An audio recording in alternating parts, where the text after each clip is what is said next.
దీవించండి. పాడదగిన స్వరము మనకు కాకపోయినప్పటికీ ఈ సన్నిధిలో ఆయన పాడుటకు చూపిన కృపను బట్టి అన్నిటి బట్టి కొందరు జరగబో కార్యక్రమం అంతటిని ఈ గాయపడిన స్థానికి అప్పగిస్తుంది.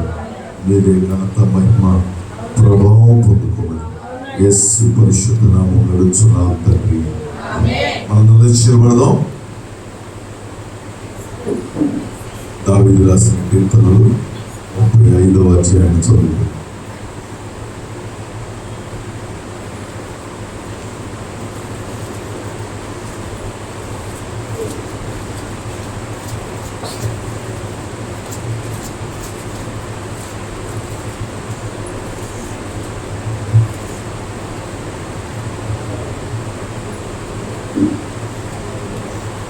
దావీదు రాసిన కీర్తనలు 35వ అధ్యాయం. యెహోవా నాతో వ్యాజ్యమాడు వారితో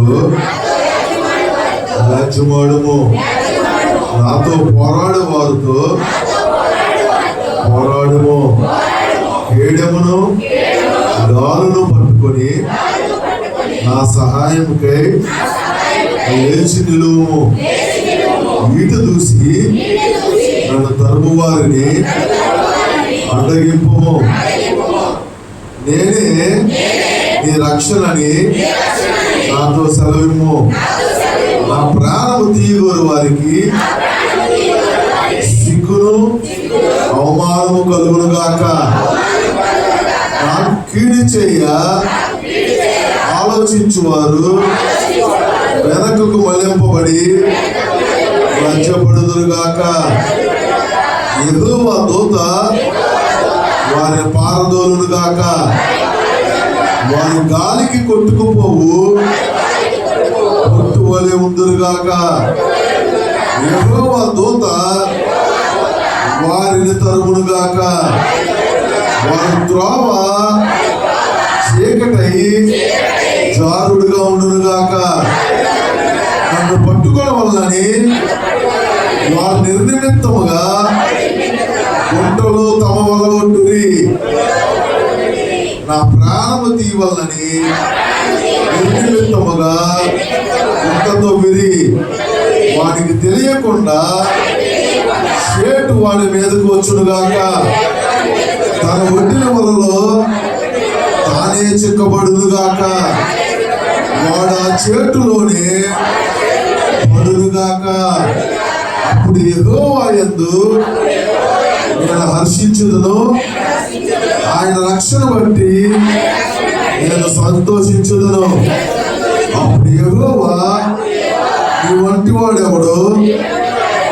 మించిన బలము గల వారి చేతిలో నుండి దీనులను దోచుకున్న వారి చేతిలో నుండి దీనులను దరిద్రులను విడిపించువాడవు నీవే అని నా ఎముకలన్నీ చెప్పుకును. ఒక సాక్షులు లేచుతున్నారు. నేను ఎరగని సంగతుల గురించి నన్ను అడుగుతున్నారు. వేలునకు ప్రతిగా నాకు కీడు చేయుచున్నారు.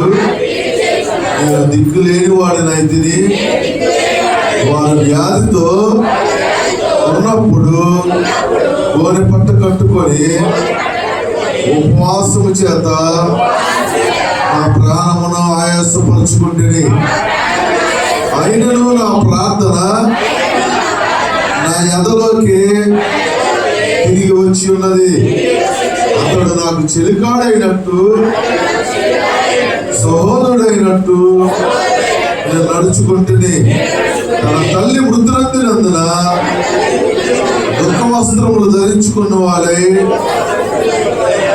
కృంగిచుంటిని. నేను కూలి ఉండడం చూసి వారు సంతోషించుదురు.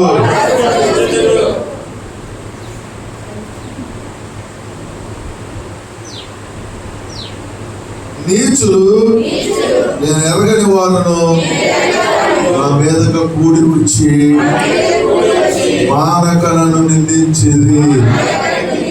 ఇంకొన్ని వాక్యం దేవుడు దీవించును గాక. కూర్చుందాం. దేవుడు నామానికి నా వందనాలు. అయ్యగారు అమ్మగారికి నా వందనాలు. ఇప్పుడు వచ్చిన బిడ్డలకు వందనాలు. నా సాక్ష్యం ఏంటంటే, నేను ఏలూరు అసలు వెళ్దామని ఆలోచన నాకు అనిపించలేదు. 5 రోజులు ఉపవాస ప్రార్థనలో నేను రక్షణ తీసుకున్నప్పుడు అసలు ఇన్ని సంవత్సరాలు వచ్చానే కానీ మరి దేవుడి మీద ఆసక్తి కానీ మరి దేవుడిలో ఉండాలని కానీ అసలు దేవుడికి ముందు ప్రదర్శన ఇవ్వాలని కానీ ఆలోచన అంటే ఎప్పుడు ఉండేది కాదు. అలాంటిది అలాగే వచ్చేసేదాన్ని గుడికి వెళ్ళిపోయేదాన్ని. ఎందుకు దేవుళ్ళో ఉండలేకపోతున్నాను, దేవుళ్ళు నిలబడలేకపోతున్నాను ఎందుకు అనుకునేదాన్ని. కానీ మరి రీతిగా దేవుడు నన్ను వేలు నడిపించి కాయించి మరి దుష్టుడు నన్ను ఎంతగానో గైగులు చేసినప్పుడు తన విషయంలో కానీ పొలం విషయంలో కానీ బిడ్డల విషయంలో కానీ ఎంతగానో నలిగిపోయాను. ఎటు అమ్మగారికి చెప్పుకోలేవు, పైగారికి చెప్పుకోలేకపోయేదాన్ని. అంటే తోబుట్లు కూడా చెప్పుకుంటే ఎవరు ఏమంటారని చెప్పి నేను ఎంతవరకు బాధపడుకుంటున్నా, ఎందుకు ఇంట్లోనే ఉండి ఎంతగానో నలిగిపోయాను. దేవుడు నాకు మాట్లాడాను, ఏలూరు వెళ్ళాల్సిందని ఆశని నాకు మనసులో వెళ్ళాలనుకున్నాను. పక్క పని కూడా మానేసి చాలా అయింది. 8 నెలలు 9 నెలలు అవుతుంది. మరి ఇంట్లో చూస్తే ఒక్కడే వెళ్తున్నాడు కదా, ఇబ్బందిగా ఉంది. పనికి వెళ్దామని ఒక పక్క దూరం తీసుకున్నాడు, మళ్ళీ పక్క దేవుడు ఇటు వెళ్ళాలని ఆలోచన పుట్టించాడు. అటు ఇది ఏదైతే అయింది, ఇన్నిసార్లు నేను ఇంట్లో ఉన్నా కదా, మరి 5 రోజులు ఉందామని చెప్పి ఆశతో నేను అంతగా వెళ్ళాను. ఆశపడ్డా తృప్తిపడతానని నాకు ఇప్పుడే తెలిసింది. అయితే దేవుడు మరి నాకు ఎందుకనో దృష్టిలో వేరేటువంటి ఆలోచన తెలిసేది కాదు నాకు. దేవుడు నా మాటలు ఆలోచిస్తున్నాడు లేదు, ఇంత బాధపడుతున్నాడే నాకు ఆలోచించడం లేదు, నా గురించి ఇంత బాధపడుతున్నాడు లేదని ఎంతో బాధపడుతుంది. మరి ఎవరికి చెప్పుకోవట్లేదు, నీకే చెప్పుకుంటాను కదా, మరి నా మాటలు వింటున్నావా, నా వేదన వింటున్నావా అని చెప్పి అనుకునేదాన్ని. మరి అట్లా ఏదో వెళ్ళే ముందు మరి ఇక్కడ మా దేవుడు ఉన్న అక్కడికి వెళ్ళు అని ఆలోచన పుట్టించినప్పుడు దుష్టుడు ఎలా పెడతాడో నీ మనసులో అని తర్వాత తెలిసి నాకు. అది పెట్టాక మరి తాడు ఎన్నో కష్టపడి పెట్టడం దూరమైనప్పటికీ ఎంతగానో తిరిగి కష్టపడి చేయించుకున్నాను. మరి చేయించుకున్నాక నేను కూడా అమ్మేసుకోని దుష్టుడు పేరెవరు పుట్టించాడు. అది సరే పోతే పోయినప్పుడు కదా దాన్ని నాకు బాధ అనిపించలేదు. దానివల్ల ఎంతో బాధ అనిపించదు, అయినా దేవుడు నన్ను వదిలిపెట్టలేదు. దేవుడు నన్ను నడిపించుకున్నాడు. అయినా మళ్ళీ తాడిపోతే కొంచెం సరే అప్పులనే తీర్చి అని చెప్పి అనుకుంటే లోన్ గురించి ఎంతో ఆధారపడిపోతున్నాను. లోన్ తీసుకుని 80,000 కట్టమని 2 లక్షల కట్టమని చాలా ఇబ్బంది పడుతున్నాను. నేను అంత డబ్బు కట్టలేదయ్యా, నేను తీసుకుంటూ కొంతే కదా, మరి నేను కష్టపడి నేను చెయ్యి కూడా పోగొట్టలేదు. పనికి వెళ్తుంది, దాని మీద కన్నీళ్ళు కాల్చినా సరే ఒప్పుకోవట్లేదు. మరి చాలా ఇబ్బంది పెట్టాడు. అయినా కానీ మరి ఫోన్ చేయడం కూడా ఆపేస్తారు, వాళ్ళు సమాధానం పడతారని. ఇది ఎంతగా తీసుకెళ్తే దేవుడు నాకు కార్యం చేస్తాడని విశ్వాసం నాకు ఉంది. మరి ఎందుకంటే మరి దేవుడు కూడా నన్ను విశ్వాసంలో నన్ను నడిపించేలాగా నాకు మరి ఆసక్తి అక్కడికి వెళ్ళాక నాకు నన్ను దేవుడు నిలబెట్టాడు. మరి దేవుళ్ళకి తొందరగా విద్యార్థంగా పరిగెట్టడం కానీ ఆశగా ఉరకటం కానీ అది కూడా నాకు 5 రోజులు ఉన్నప్పుడు నా దేవుడు నాతో ఉన్నాడు, నా పక్షాన్ని ఉన్నాడు, నాకు న్యాయం చేస్తాడని ఎంతో నమ్మాను. మరి నా భర్త విషయంలో కూడా నా భర్త కోసం ఎప్పుడన్నా నువ్వు అడిగావా అన్నాడు. నా మనసులో తన స్థానం అంటూ లేదు, అసలు నేను ఎప్పుడు తన గురించి నేను అడగలేదు. మరి 7 రోజుల నుంచి కడితే మరి అబ్బాయి కోసం ప్రార్థన చేస్తే అబ్బాయి మారాలని మంచిగా ఉండాలని మా కుటుంబం అంతా కట్టాలని అని అడుగుతున్నాను. మీ అందరి ప్రార్థనలు జ్ఞాపకం చేసుకోండి. ఆయన డబ్బులు ఇచ్చేటప్పుడు దేవుడు ఏమన్నాడంటే నువ్వు నన్ను అడిగించావా, నాకు చెప్పించావా అన్నాడు. అందుకని నేను ఎంతగానో బాధపడ్డాను. నేను తప్పైపోయిందయ్యా, దుష్టుడు నన్ను అలా వాడుకున్నాడు. నా కళ్ళు పొరలు కమ్మని నా కళ్ళు పొరలు తీసివేశాడు. నన్ను నిదానంగా నా మనసుని నా ఆశని నన్ను తీర్చాడు. నా దేవుడు నీకు ఎంత పోయిందో అందుకన్నా రెట్టింపు నేను ఇస్తాను, బాధపడవరికి నా దేవుడు ఎంత గొప్ప మాట నాకు ఇచ్చాడు. ఎంత వ్యాధంతో ఏదో వెళ్ళాను, ఎన్ని బాధలతో ఏదో వెళ్ళాను, ఎన్ని సమస్యలతో ఏదో వెళ్ళాను. నాకే తెలుసు, ఎవరికి తెలియదు, దేవుడికి నాకే తెలుసు. మరి అన్నింటికి నాకు సమాధానం ఇచ్చాడు, అన్నింటికి నాకు సంతోషంగా ఆనందంగా మళ్ళీ గృహానికి రాగలుగుతాడు. మరి భోజనాలు కూడా నేను పెట్టలేనమ్మా అని చెప్పి అమ్మగారు అందరూ పెట్టుకున్నప్పుడు కూడా నేను భోజనాలు కూడా పెట్టని చెప్పాను. మరి అట్లా కూడా నా చుట్టాలను బంధువులను ఉపాస ప్రార్థనలు అయ్యాను కూడా మానేసి లోకంలో తిరిగినప్పటికీ నా దేవుడు నన్ను వదలలేదు. మళ్ళీ అందులోకి చేర్చినట్టుగా మళ్ళీ భోజనాలు పెట్టుకోవడం వల్ల రాసేది నాకు ఏలూరు వెళ్ళాము దగ్గర నువ్వు భోజనాలు పెట్టు అని. కానీ కాదు, నువ్వు దేవుడికి లోబడి ఎంత కష్టపడి పెట్టుకుంటానని అని చెప్పి నేను అక్కడి నుంచి రాగానే నేనే పట్టుకున్నాను, పెట్టుకున్నాను, ఒప్పుకున్నాను. దాన్ని బట్టి దేవుడికి వందనాలు. ఏమి ఇచ్చినా నేను రుణం తీర్చుకోను. అలాగే నా కుటుంబం, నా బిడ్డలందరూ దేవుళ్ళు ఉండాలని, మేము కూడా దేవుళ్ళని ఆసక్తిగా పరిగెత్తాలని, ఒక కుటుంబాలైనా నీ మందిరానికి నడిపించాలని, 5 లక్షల్లో కూడా నడిపించాలని, మీ అనుదిన ప్రార్థనలకు జ్ఞాపకం చేసుకోమని, నా భర్త గురించి నా కుటుంబం కట్టబడాలని మీ అనుదిన ప్రార్థనలకు జ్ఞాపకం చేసుకోమని ఇచ్చిన సాక్షిని దేవుడు దీవించుగా.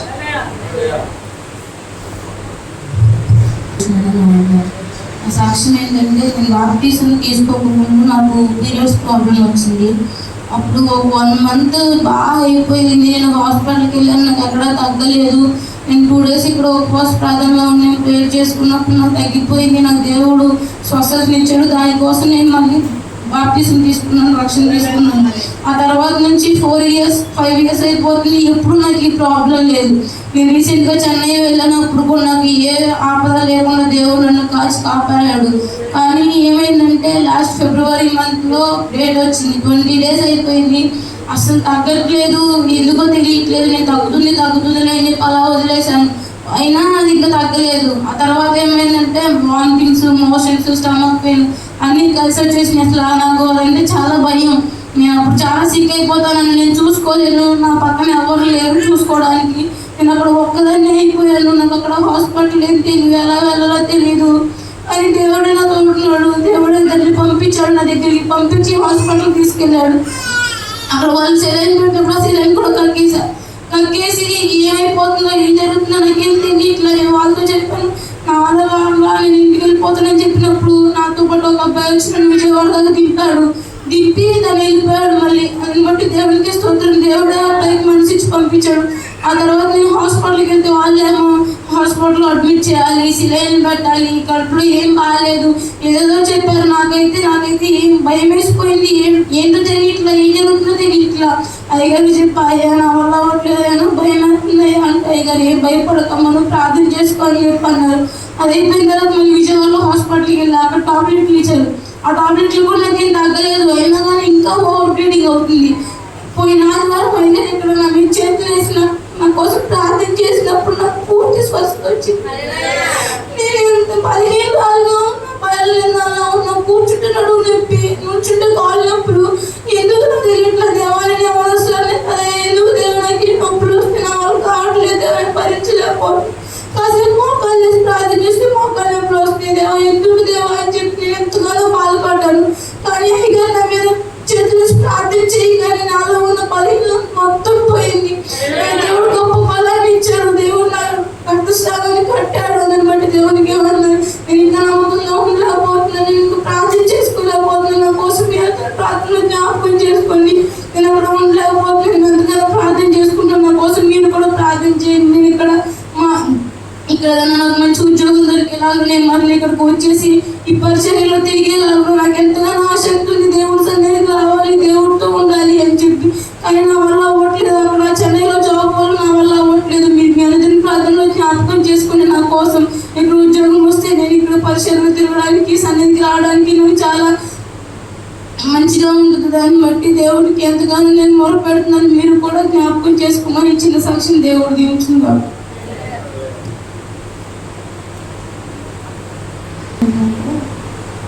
జనవరి 1 ముందు అందరూ వచ్చి ప్రార్థన పెట్టారు. 5 రోజులు వచ్చి కానీ పెట్టారు. కానీ నేను ప్రార్థన కాకుండా అయిపోయాను. ఎవరు చిన్నమ్మ ఎంతో చెప్పారు. కానీ దగ్గర నుంచి పని కోసం అని చెప్పి పరిగెత్తి హాస్పిటల్లో పని చేసుకొని అండ్ ఆదివారం చాలా యోగా మానేసేసి నాకు మానేసాను. మానేసినాక ఆ గుంట్లో బాగలేదు. కాళ్ళు మోకాలు కుడికాలు బాగా పని చేయట్లేదు, అరిగిపోయింది అన్నారు. అందులో మైగ్రేన్ ఎట్లున్నాను. ఈ పిల్లవాడు వెళ్ళిపోయినాక వచ్చింది కానీ పిల్లవాడు తల ఎత్తుకోలేకున్నాను. రాకుండా మానేసింది అనిపించింది. తర్వాత పోయిన శనివారం నైట్ ఈ బాధ భరించలేను, నేను ఎప్పుడు తట్టుకోలేకపోతున్నాడు. పిల్లడు పెట్టి చేశాడు. నేను బతుకొద్దు, అసలు పొగట్టు కట్టకూడదు. అనుకోని ట్యాబ్లెట్లు నిద్ర ట్యాబ్లెట్లు నా దగ్గర అన్ని దగ్గర పెట్టుకొని అలా మూసుకొని ప్రార్థన చేసుకుంటుంటే అట్లా నిద్ర పట్టి అమ్మగారు వచ్చి అందుకని ఇట్లా దేవుడు మాట్లాడు. అమ్మగారు వచ్చి ఎన్నో ఆలోచించమో నీకు తెలుస్తుందా, నువ్వు చచ్చిపోతావా, చచ్చిపోతే దేవుడి కోసం బతుకమని చెప్పి నన్ను గద్దించి మాట్లాడారు. అమ్మగారు మాట్లాడిన ఉంటే వెలుగు వచ్చి ఏ చూస్తే అమ్మగారు లేరు అక్కడ. అయ్యగారు నుంచొని ప్రార్థన చేస్తున్నారు. కన్నీరు చూస్తే ఎవరు లేరు. దేవా నువ్వు నాతో మాట్లాడేవని అనుకున్నాను. మన శనివారం నైట్ నుంచి చచ్చిపోవాల్సిందని అమ్మగారు మాట్లాడుతున్నాను. నేను లేచి అప్పుడు లేచి ప్రార్థన చేసుకున్నాను. ప్రార్థన కూడా చేసుకోలేకపోతున్నాను. దేవుడికి దూరంగా ఈ పిల్లడు మర్యాద పెట్టుకోను ఎటు నుంచి ఏ మూల చేస్తాడేమో.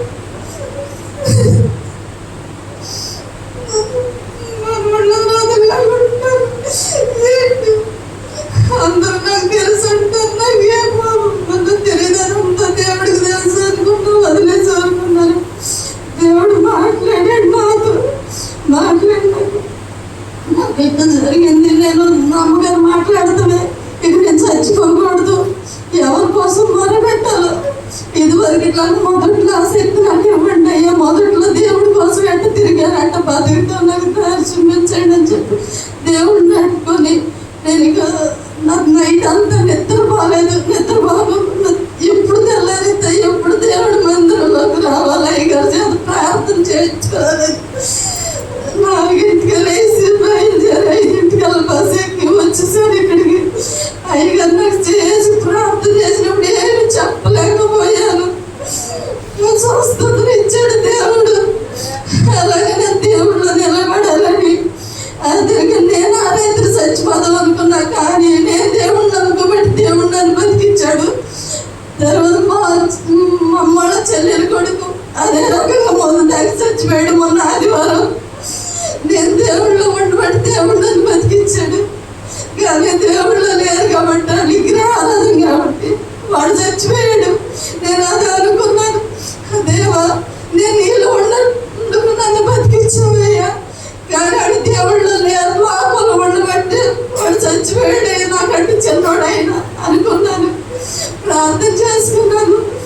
సరే మీ అందరికీ ఒకటి అడుగుతున్నాను, ఎవరినన్నా సంఘంలో బాధ పెట్టుంటే పేరు పేరు వరుసలు నన్ను క్షమించమని అడుగుతున్నారు.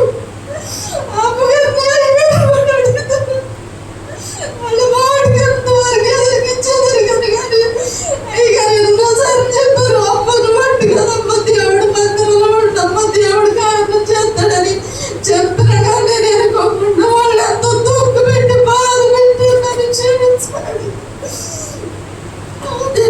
మా పెద్ద పిల్లడు కూడా వచ్చి భార్య బిడ్డలతో పడుతాకి మీ అన్నదిన ప్రార్థనలు జ్ఞాపకం చేసుకోమని అడుగుతున్నాను. మరి నెలలు ప్రార్థన పెట్టాలని అనుకున్నాం. కానీ నీ ఇష్టం అమ్మ అన్నారయ్య గారు. మన దాని గురించి కూడా మీరు ప్రార్థనలో పెట్టండి. నేను ఎందుకు వెనక్కి పడిపోతున్నాను, అందరికంటే ముందు రక్షణ తీసుకొని అందరికంటే వెనక పడిపోయాను. నా లోపాలు నా చేపాలు నేను పాపత్రాలు కాబట్టి నన్ను క్షమించమని అడుగుతున్నా. మరొకసారి సంఘ బిడ్డలను నన్ను కూడా క్షమించమని అడుగుతున్నాను. అమ్మగారు దేవుళ్ళలో ఉండేలాగా సాధ్యం ప్రార్థన చేయమని అడుగుతున్నాను. నా బిడ్డ కూడా రావాలి, నా చిన్న కొడుకు కోలుకుంటానికి ఒకసారి ఇక్కడికి రావాలని నేను ప్రార్థన చేసుకుంటున్నాను. మీరు కూడా ప్రార్థనలో పెట్టమని అడుగుతున్నాను. చిన్న సాక్ష్యం దేవుడు దీవించుగా.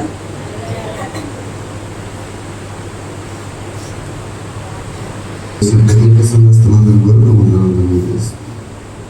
మరి నా సాక్ష్యం ఏంటంటే మరి ఆ తోట విషయంలో మరి ఎంతో మరి 70,000-80,000 దాకా ఖర్చు పెట్టాము. ఆ మందులు కానీ మరి ఆ పొలానికి ఎరువులు కానీ మరి అదేవిధంగా కొంతమంది అది తోట తీసుకోవడానికి వచ్చారు. అది చూశారు కానీ 70,000 అక్కడికి. మరి నాకైతే నేను ఇంచుమించుగా 70,000 80,000 దానికి ఖర్చు పెట్టేసి మామిడి తోటని. ఆ అమ్మేమో అమ్మేసి తోటని అని అంటాను. నాకైతే మరి ఇష్టం లేదు తోట అమ్మటానికి. మరి దేవుడు కార్యం చేయాలి. మరి ఎంతగా ధనం ఖర్చు పెట్టాం కదా, దేవుడు మరి కార్యం జరిగిస్తారు అన్న నాకైతే నమ్మకం ఉంది. మరి అయినప్పటికీ ఇప్పటి వరకు మరి కాయలు ఆ పూత కింద కట్టగలుగుతూ మీ అనుదినంలో ప్రార్థన చేసినందుకు మీ అందరికీ ప్రత్యేకమైన నా వందనాలు తెలియజేస్తున్నాను. మరి ఇప్పటి వరకు ఆ తోట మీద 60,000 వచ్చి మరి ఇంకా దేవుడు ఇస్తాడు. ఎందుకంటే మరి ఉన్నాయి, కాయలు ఉన్నాయి. ఒక 2 టన్నుల దాకా అవుతాయి. మళ్ళీ ఆ పెద్ద రసాలు కూడా పూత మీద ఉంది. ఆ పెద్ద గట్టు కూడా కాడుతుంది. మరి దేవుని కృపను బట్టి ఆ తోట విషయంలో మీరు చేసిన ప్రార్థన, సేవకురాలు చేసిన ప్రార్థన వల్లే ఆ తోట మీద ఆశీర్వాదం మేము చూస్తున్నాము. మీ అందరికీ ప్రత్యేకమైన నా వందనాలు తెలియజేస్తున్నాను. మరి అదేవిధంగా మరి ఆటో కొనాలని నాకైతే లేదు, కానీ అంతకుముందు చాలా వ్యాపారాలు చేయాలని ఆశ ఉంది. అయితే నేను ఆశ అయితే ఉన్నా కానీ నేనైతే దేవుడి మందిరానికి వచ్చి ప్రార్థించలేదు, మొరపెట్టలేదు. మరి దేవుడి కృపను బట్టి మరి ఇక్కడ మన పరిచర్యలు జరుగుతుంది, నెలలా జరుగుతుంది. మరి క్రిస్మస్లు వస్తే ఏలూరులో కానీ మరి విజయవాడ కానీ మరి ముస్లింలు కానీ చాలా మంది ఇక్కడి నుంచి కొంతమంది బైకులు అయితే ఉన్నాయి కానీ మరి ఆటోలు లేక మరి రేత్రిక అక్కడి నుంచి బస్సులు లేక మరి చాలా ఇబ్బంది అవుతుంది. నేనైతే మరి దేవా మరి మాకు ఒక ఆటో దయచిన ప్రభు. మరి ఇక్కడి నుంచి ఈ యొక్క సంఘస్థులు మరి చాలా ఇబ్బంది పడుతున్నారు ప్రభు. మరి ఆటో ఉంటే మరి అనేక మంది బిడ్డలు మరి వస్తారు కదా ప్రభు. మరి రాత్రి ఏ టైం అయినా సరే వాహనం ఉంటుంది కదా ప్రభు అన్నప్పుడు మరి నేను దేవుడి కృపను బట్టి వచ్చి మందిరానికి వచ్చి ప్రార్థన చేశాను. ప్రార్థన చేసి తర్వాత నేను ఆ రోజు నీళ్ళు పెడతా కానీ తోటలోకి వెళ్ళి నైట్ సాయంత్రం మా అక్క ఫోన్ చేసినప్పుడు నేను మా అక్క దగ్గరికి వెళ్ళి అటు వచ్చి నేను బండి తీసి ఆ స్టాండ్ అనేది తీసాను అనుకున్నాను నేను. మరి ఇటు టర్నింగ్ తిరిగే లోపల అక్కడ మా బజార్ టర్నింగ్ తిరిగే లోపల అది ఆ స్టాండ్ పట్టేసి పడిపోతే అది దేవుని కృపను బట్టి మరి అసలు ఏమైందో ఏంటో నాకే తెలియదు. అంత నేనైతే అసలు బండి ఇలా మీద పడిపోయిందేమో అనుకున్నాను. మీద పడిపోతే ఆ బండి వచ్చి కాళ్ళ మీద పడిపోయేది, కాలు డెఫినెట్గా ఇరిగిపోయేది ఇక్కడైతే. మరి దేవుడి కృపను బట్టి ఆ మోకాలు అనేది భూమికి అయితే గుద్దుకొని బండి ఎట్లయితే ఇచ్చేసాను నేనైతే. మరి మోకాలు అయితే లేపట్టింది కానీ మరి ఆ రోజు మరి ముస్లింలో ప్రార్థన జరుగుతుంటే మా అమ్మాయి వద్దులే ఆ కాలు నిప్పుతో వెళ్తామంటే నేను వెళ్ళిపోయాను. వెళ్ళిపోతే మరి దేవుడి కృపను బట్టి అక్కడ సేవకులు ప్రార్థించారు, సంఘం ప్రార్థించారు. మరి దేవుడి కృపను బట్టి ఆ కాలు కూడా నయమయ్యేందుకు సహాయం చేశాడు దేవుడు. మీ అందరికీ నా వందనాలు తెలియజేస్తున్నాను. మరి అదేవిధంగా ఆటో కొన్నాను దేవుడి కృపను బట్టి. మరి సంఘానికి మందిరానికి ఉపయోగపడాలని, అలాగే నాయన ప్రభు మా కుటుంబం కూడా పోషించబడాలని మీ అనుదిన ప్రార్థనలో జ్ఞాపకం చేసుకోమని ఇచ్చిన సాక్షి దేవుడు దీవించును గాక. హల్లెలూయా. ఎందుకంటే ఏ ఉపవాస ప్రార్థనలకు మొత్తం రోజులు కాకుండా 2 రోజులు కూడా నేను ఉపవాస ప్రార్థనలో ఉండలేకపోయాను. ఎందుకంటే వెళ్ళేదే 5 ఎవరి దగ్గర కూడా వెళ్ళటానికి మళ్ళీ అవకాశం లేదు. ఆదివారం మరి మందిరానికి రావడానికి మరి ప్రతి ఒక్క ఆ టైంలో అంతకుముందు మరి 7 4 రోజులు ప్రార్థన జరిగినప్పుడు ప్రతి వారం వస్తారని మరి రామని దేవుడు కూడా మాట్లాడాడు. మరి దేవుడు కూడా మరి మాట ఇచ్చి మరి అయ్యా మరి మాట ఇస్తున్నాను తప్పుకున్నాను ఏదో ఒక ఆటంకం తీసుకుని పెడుతున్నాడు అని చెప్పి మరి ప్రార్థన చేసుకున్నాను. ఆదివారం అంతకుముందు శనివారం రోజునేమో ఈ మధ్య నుంచి ఫోన్ చేసి బాలాజీ బాబాయ్ ఫోన్ చేస్తున్నాడు, మాసం కొత్త గంట అక్కడికి వెళ్ళాలి అని ఈడు మరి సరేలే చెప్పి మాసం కొత్తకి వెళ్తామంటారా, నేను మానేది నువ్వు మానేది పెట్టాలంటే ఏమో తెలియదు నాకు, ఫోన్ చేస్తున్నాడని చెప్పి ఆ మాట తీసేయలేక మరి ఆయన అటు పంపించాల్సి వచ్చింది. ఆదివారం మధ్యాహ్నం ఇచ్చాను రారా, మరి జంక్షన్ అని వెళ్తున్నాం వారం అని చెప్తే ఆడు వెళ్ళిపోయి సోమవారం మధ్యాహ్నం వచ్చాడు. అట్లా ఒక్కొక్కటి ఆటంకులు. మరి ఆదివారం మందిరానికి రాబోయేసరికి ఆ వారం అంతా గలిపితే హృదయంలో నెమ్మది కూడా లేదు. మళ్ళీ ఇంట్లో 3వ శుక్రవారం ప్రార్థన పెట్టుకున్న తర్వాత నెమ్మది వచ్చింది. మరి ఇంకో సాక్ష్యం ఏంటంటే, మొన్న పొంగలికి వెళ్ళాము తోటలోకి, 4 దగ్గర తీర్థేగుడు వెళ్తే చెట్టు మొత్తం కోసేస్తే ఏరే చెట్టు మీద పడింది. చెట్టు పెద్ద కొమ్మ అందులో పని కోసేసారు మిషన్ తీసుకుని. ఆ కొమ్మ కింద మరి నేను చెరుగుతాకి వెళ్ళాను. ఆ కాని కొమ్మ పళ్ళ దాని మీద నుంచి ఏరే చెట్టు మీద నుంచి దాని కింద చెరుగుతూ ఉండగా లాభం ఈ కొమ్మలో, ఆ కొమ్మలో పెద్ద కొమ్మ అయింది. అది తిరగబడిపోయి నేను దగ్గర చెరుగుతూ ఉన్నాను, ఎవరు రాలేదు, నేను చెరుగుతూ ఉన్నా. తిరగబడిపోయి ఆ చెట్టు ఊరికి తిరగబడిపోయి నా మీద పడిపోతుంది. మా మాయకి త్యాగేది ఎడంగా ఉండి త్యాగెత్తి నేను మా మాయకి చూడకపోవడంతో నాకు అర్థమైపోయింది. నేను కొమ్మను చూశాను. మరి అటు ఇటు కూడా నేను పెంచకపోవడంగా దేవుడు నాకు మరి నిబ్బరం ఇచ్చాడు, గుండె రాయి చేసాడు. మరి కంగారైతే పడలేదు. 2 చిల్లలు ఉన్నాయి. ఆ చిల్లల మయాన నేను పడిపోయా. ఏ చిల్ల కూడా చిన్న దెబ్బ కూడా తగల. నాకు దేవుడు అంటే సహాయం చేశాడు. మరి ఎంత మాత్రం చిన్న కొమ్మ తగిలినా కూడా మరి ఎంతో దెబ్బ తగిలింది, పైనుంచి పడేది కొమ్మలో. అట్టాడిది పెద్ద కొమ్మ అది, ఆయన కూడా చిన్న గాయం కూడా పడకోవడానికి దేవుడు మరి నన్ను కాదాలు సహాయం చేశాడు. దేవుడు 100 స్తోత్రాలు. మరి ఇంకా మేము మందిరంలో ఎదగాలని, మరి నేను నా కుటుంబం ఇంకా దేవుడి పట్ల మరి నిలబడాలని ఆసక్తి కలిగి ఉన్నాను. మరి బతుకు తెరుగుకైతే ఏ ఆధారం కనపడతలేదు. మరి బండి ఉంటే ఈ రోజుల్లో మరి పనికి తేగేస్తున్నారు. మరి ఏదో బండి మీద వెళ్తున్నాను కానీ ఒక రోజు 2 రోజుల వరకే, మరి వారం అంతా కూడా వెళ్ళలేకపోతున్నాం. ఎవరు తీసుకెళ్తారు కూడా అవకాశం మనకు కనపడతలేదు. మరి బండి గురించి కూడా అందరూ ప్రార్థన జ్ఞాపకం చేసుకోమని, మరి ముందు వ్యాపారం చేయాలని మరి అన్నాము.